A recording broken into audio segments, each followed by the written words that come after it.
दोस्तों, welcome to education 7.0। दोस्तों आज के वीडियो का हम लोगों का टॉपिक है लीगल पर्सनालिटी। दोस्तों हम लोग नॉर्मल जो मतलब कि सुनते हैं कि कोई कंपनी के ऊपर केस हुआ है या कोई कंपनी जो है प्रॉपर्टी बाई कर रहा है या सेल कर रहा है, तो ये मतलब कि पॉसिबल है क्योंकि कंपनी तो कोई ह्यूमन बीइंग है नहीं। तो क्या वो किसी कॉन्ट्रैक्ट में जा सकता है, क्या वो प्रॉपर्टी खरीद सकता है, या वो किसी के ऊपर या कोई और उसके ऊपर केस कर सकता है या नहीं। तो चलिए दोस्तों आज की वीडियो में मालूम करते हैं, ठीक है। The concept of legal personality in jurisprudence. The legal personality is a fundamental concept in jurisprudence.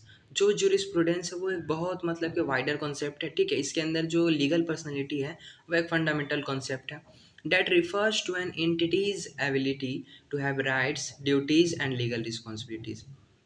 जो लीगल पर्सनैलिटी है वो एक्चुअल में हम लोग किसको रिफ़र करेंगे? ऐसे इंडिविजुअल्स को या ऑर्गेनाइजेशन के जिसके पास राइट्स हो, उसका ड्यूटीज़ हो या उसका अपना जो है लीगल रिस्पॉन्सिबिलिटीज़ हो, उसको हम लोग क्या मानते हैं? उसको हम लोग लीगल पर्सनैलिटी के तौर पे मतलब के मानते हैं, ठीक है। It allows individual and organisations to participate in legal relationships, enter contracts on property and seek legal remedies. ये मतलब कि सिर्फ ऑर्गेनाइजेशन ही नहीं हो सकता, ये सिर्फ इंडिविजुअल ही नहीं हो सकता, नहीं, ये बोथ इंडिविजुअल्स एंड ऑर्गेनाइजेशन दोनों का अलाउज करता है कि वो जो है अपना लीगल रिलेशनशिप बना सकते हैं या उसमें जो है पार्टिसिपेट कर कर सकते हैं। किस तरह के लीगल रिलेशनशिप? जैसे कि वो किसी दूसरे कंपनी के साथ या इंसान के साथ कॉन्ट्रैक्ट बना सकते हैं, वो प्रॉपर्टी खरीद सकते हैं या बेच सकते हैं, ठीक है। अगर उनके साथ मतलब कि कोई गलत कर रहा है या उस कंपनी के साथ कोई भी मतलब कि कुछ भी मतलब कि दिक्कत होता है तो वो जो है अपना लीगल रेमेडीज़ जो है कानून के ज़रिए ले सकते हैं। अब दोस्तों मेन जो हम लोगों का टॉपिक आता है कि ये जो लीगल पर्सनैलिटी है वो एक्चुअल में होता कितने तरह का है।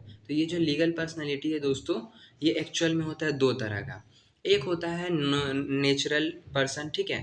नेचुरल पर्सन में हम लोग किसको मानेंगे? जो कि ह्यूमन बीइंग्स होते हैं, ठीक है। ह्यूमन बीइंग्स के अंदर जो है दोस्तों पैदाइश के साथ साथ ही जो उसका अपना लीगल राइट्स होता है, ड्यूटीज़ होता है फंडामेंटल, उसके ऊपर जो है राइट्स आ जाता है, ठीक है।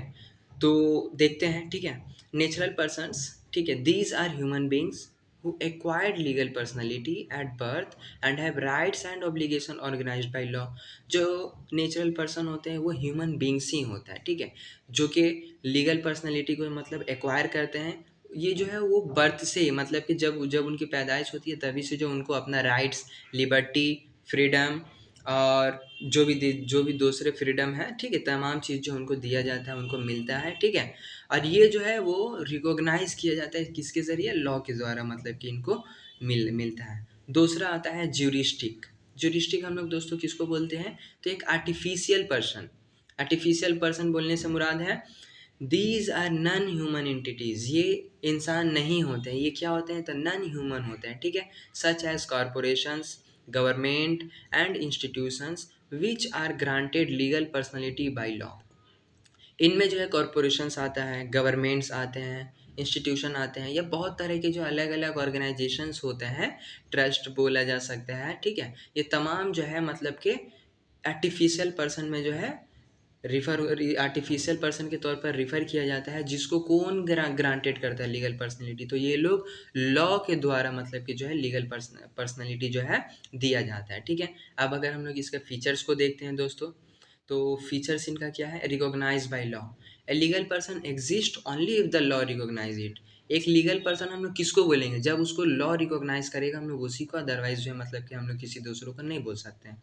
दूसरा क्या होगा? Rights and duties. A legal person can hold rights, e.g., property ownership, can and be subject to legal obligation, e.g., paying taxes। जो लीगल पर्सनैलिटी है उसका अपना राइट्स एंड ड्यूटीज़ होगा। अगर कोई कंपनी है तो उसका अपना लीगल मतलब के राइट्स भी है, ऑब्लिगेशंस भी है, ड्यूटीज़ भी है।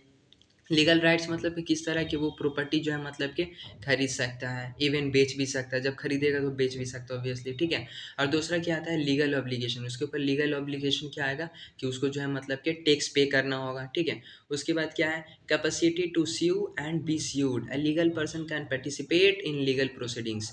अगर उसके साथ कोई गलत करता है तो वो उसके ऊपर केस कर सकता है, या अगर वही कंपनी किसी दूसरे कंपनी के साथ या ह्यूमन बीइंग के साथ मतलब कि फ्रॉड करता है या गलती करता है तो हम लोग उस कंपनी या ऑर्गेनाइजेशन के ऊपर जो हम लोग भी जो है मतलब कि केस किया जा सकता है, ठीक है। उसके बाद क्या है? Separate legal existence.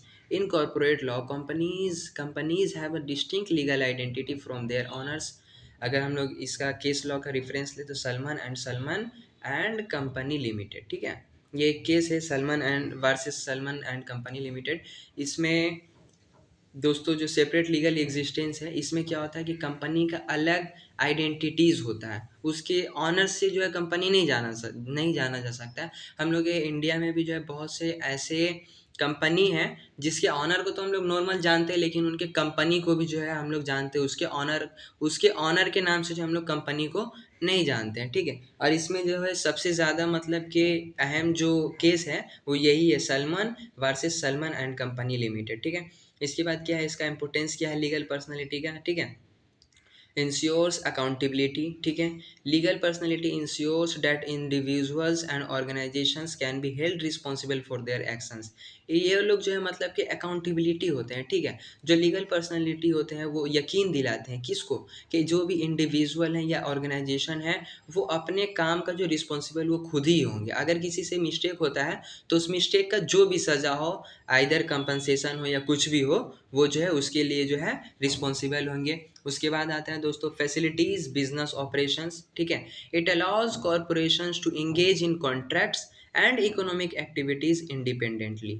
ये क्या होता है इसमें दोस्तों, जो कॉरपोरेशंस हैं, ये जितने भी तरह के ऑर्गेनाइजेशन है, वो जो है खुद से जो है कॉन्ट्रैक्ट में इंगेज हो सकते हैं। मतलब कि किसी भी ह्यूमन बीइंग या किसी भी दूसरे कॉरपोरेशन के साथ वो क्या कर सकते हैं, तो वो कॉन्ट्रैक्ट जो है बना सकते हैं, और अपना जो इकोनॉमिक एक्टिविटीज़ है वो अपना इंडिपेंडेंटली होकर के भी जो अपना वो कर सकते हैं, ठीक है। उसके बाद आता है दोस्तों protects rights.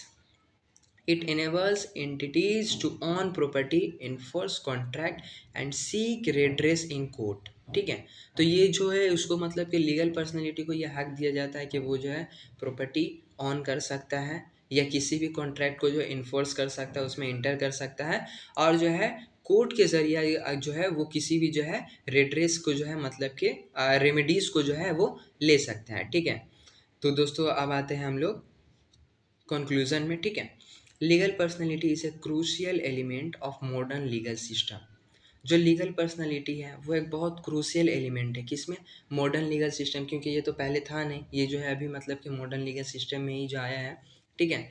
Ensuring clarity in legal relation and enabling both individual and entities to function within the law. ये जो है मतलब कि इंडिविजुअल के साथ साथ ऑर्गेनाइजेशंस को भी जो है ये अधिकार देता है कि वो जो है लॉ के दायरे में रह करके जो वो जो अपना काम को जो है अंजाम दे सकता है, लीगल रिलेशन में आ सकता है, प्रॉपर्टी ऑन कर सकता है, पे टैक्स को जो है पे कर सकता है, कॉन्ट्रैक्ट बना सकता है। तो यही दोस्तों आज का हम लोगों का